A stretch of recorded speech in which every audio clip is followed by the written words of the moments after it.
Hai semuanya, nama aku Dara. Ini adalah podcast pertama aku di Do You See What I See. Dan selama ini aku cuma mendengarkan saja cerita-cerita horor dari teman-teman sekalian di channel ini.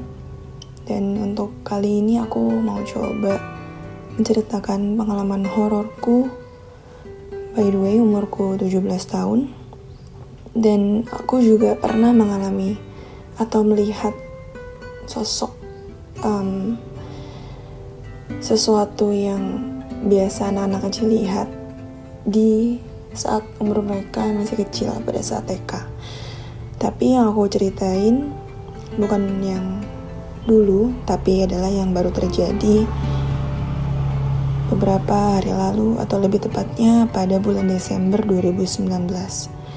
Di minggu akhir 2019, bulan Desember. Oke, jadi aku bukan anak indigo atau yang bisa melihat hal-hal seperti itu. Jadi malam itu aku dan keluargaku berlibur di Jawa Barat dan kami menginap di satu hotel. Aku juga tidak bakal nyebutin hotelnya. Dan hotel ini adalah hotel bangunan tua. Salah satu anggota keluargaku pernah menanyakan berapa umur hotel ini atau dari kapan hotel ini ada kepada satpam yang jaga di situ. Katanya hotel ini adalah hotel dari zaman Belanda. Berarti memang udah lama banget gitu. Dan hotel ini pun tidak seperti hotel-hotel lainnya yang tingkat mewah, megah. Ini adalah hotel yang dia itu lebih kayak perumahan ya. Tapi di satu lokasi aja dan tidak ada blok-blok ya. Jadi kayak bentuknya kotak, dan di sekeliling sudut kotak itu adalah rumah-rumah hotel. Jadi di tengah-tengah itu kayak restoran atau taman kayak gitu. Jadi lebih ke motel. Dan pada malam itu aku tidur bersama dua sepupuku. Jadi satu kamar ada 3 orang, semuanya perempuan. Dan aku yang paling tua di situ. Dua sepupuku yang pertama kelas 6 SD dan yang kedua kelas 3 SMP. Malam itu kami akan melaksanakan sholat isya. Yang pertama akan melaksanakan sholat isya adalah sepupuku yang paling kecil. Yang kedua dilanjut dengan sepupuku yang kelas 3 SMP. Dan yang terakhir adalah aku. Semua berjalan normal, seperti ya mau sholat aja gimana. Menaruh sejadah di bawah lantai dan memakai mukena, lalu sholat, lalu bergantian dan menaruh mukenanya di atas sejadah, melipat di atas sejadah. Singkat cerita, mereka berdua sudah selesai sholat dan aku yang terakhir. Posisi terakhir mukena ada di atas sejadah di bawah aku.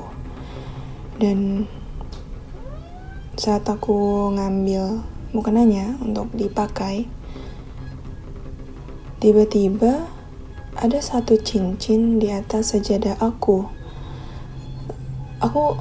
Aku bingung, aku heran banget. Spontan aku langsung nanya sepupu-sepupuku. Aku tanya mereka, ini cincin siapa? Cincin kamu bukan? Terus mereka bilang, hah? Cincin kakak kali. Kan aku gak pakai cincin. Terus aku tanya yang satu lagi, yang kamu bukan? Bukan kak, aku gak pakai cincin juga. Yang kakak kali, kan kakak pakai cincin. Enggak kok, kakak gak lepas cincin kakak, aku bilang gitu. Dan Cincinnya itu adalah emas putih tapi bukan berlian menurut aku. Karena dia emas putih biasa. Dan ukurannya pun lumayan besar untuk dimasukin ke jari. Ukuran jari yang lumayan besar gitu. Dan setelah itu aku bingung. Aku tanya dulu ke bunda. Aku bilang ke kamar sebelah, "Bunda, kakak nemu cincin," aku bilang. Terus kata bunda, "Hah? Di mana? Cincin siapa?" Nggak tahu. Tadi ada di sejadah kakak. Pas kakak mau sholat banget. Sebenarnya nggak pas mau sholat sih. Pas kakak mau pakai mukena, tiba-tiba kakak lihat ada cincin di atas sejadah. Ya udah, kakak bingung aja punya siapa gitu. Terus kata bunda, "Oh gitu, ya udah simpan aja. Siapa tahu punya orang ketinggalan."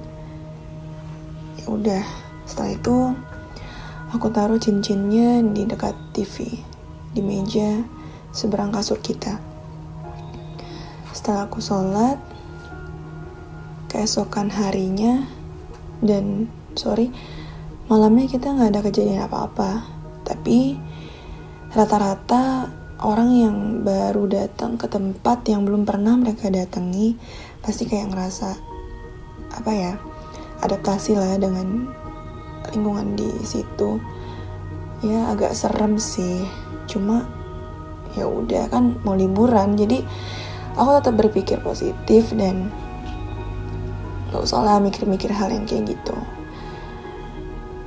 Keesokan harinya datanglah beberapa anggota keluargaku lagi dari keluarga bunda. Dan salah satu sepupuku membawa anak kecil, yaitu anaknya sendiri. Anak kedua masih kecil, anaknya perempuan. Dia cukup lincah, aktif. Anaknya pintar sekali. Dan aku langsung menceritakan apa yang sudah aku alami kepada beberapa anggota keluargaku lagi.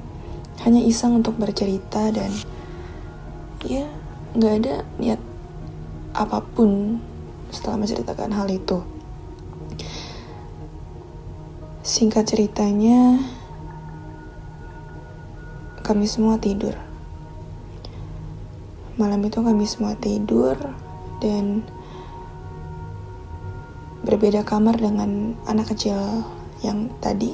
Keesokan harinya, hari ketiga, sepupuku yang punya anak kecil, yaitu mamahnya si anak kecil itu, bercerita cukup seram kepadaku pagi-pagi.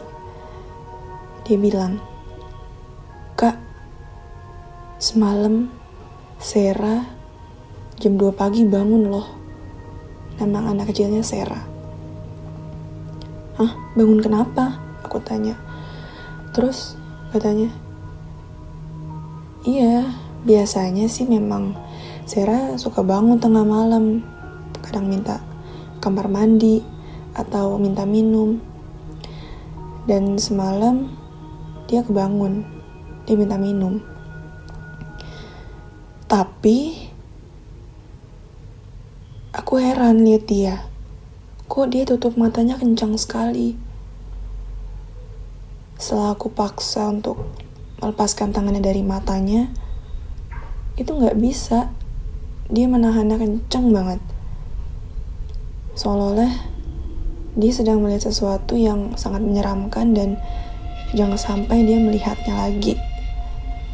Jadi dia langsung menutup matanya dan gak melepaskannya sampai selesai minum.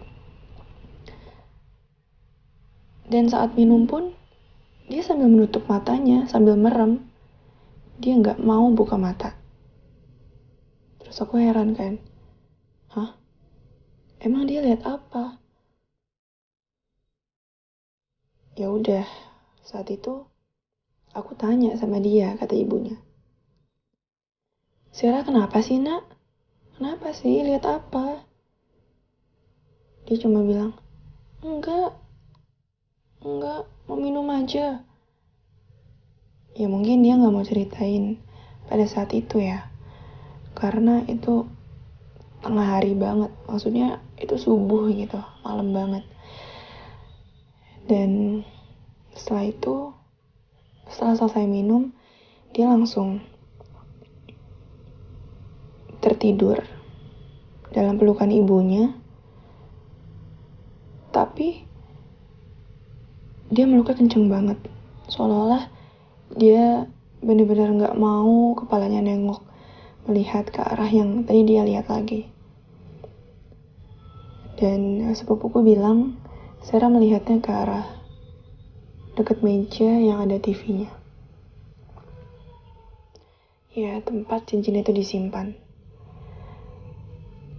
Dan singkat cerita, keesokan harinya lagi, sepupuku mulai mencoba bertanya lagi kepada Sarah. Sarah, kemarin kamu lihat apa sih? Kok sampai tutup mata kayak gitu? Akhirnya Sarah menjawab. Akhirnya dia mau menceritakan. Iya ma, Sarah lihat ada perempuan pakai baju kuning di deket TV, katanya gitu. Terus mamanya bilang, pakai baju kuning? Emang gimana dia ngapain? Ya berdiri di situ mah. Dia ngeliatin ke Sarah, takut. Dia bilang gitu. Sepupuku bilang sama aku, mungkin karena ini adalah tempat lama dari zaman Belanda dan mungkin ya ada hal-hal yang tertinggal di situ mungkin ya. Dan ya itu adalah pengalaman family trip yang cukup horor buat aku. Karena jujur aku adalah orang yang penakut, tapi aku senang banget dengar podcast horor or nonton horor. Tapi jujur nih ya, semenjak aku denger Do You See What I See, aku kayak memaksakan diri aku buat gak takut gitu. Karena di dunia ini memang kita hidup berdampingan. Selama kita gak mengganggu mereka, selama kita fokus menjalani kehidupan kita masing-masing dan berbuat baik kepada siapapun, kita gak akan kok diganggu-ganggu gitu. Yang penting kita selalu hidup rukun. Dan by the way, setelah dari kejadian itu tidak ada hal-hal lain lagi yang terjadi kepada aku dan keluargaku. Mungkin cukup sekian cerita dari aku. Mohon maaf apabila banyak kekurangan. Thank you semuanya. Semoga kita ketemu di cerita yang lain. Dadah.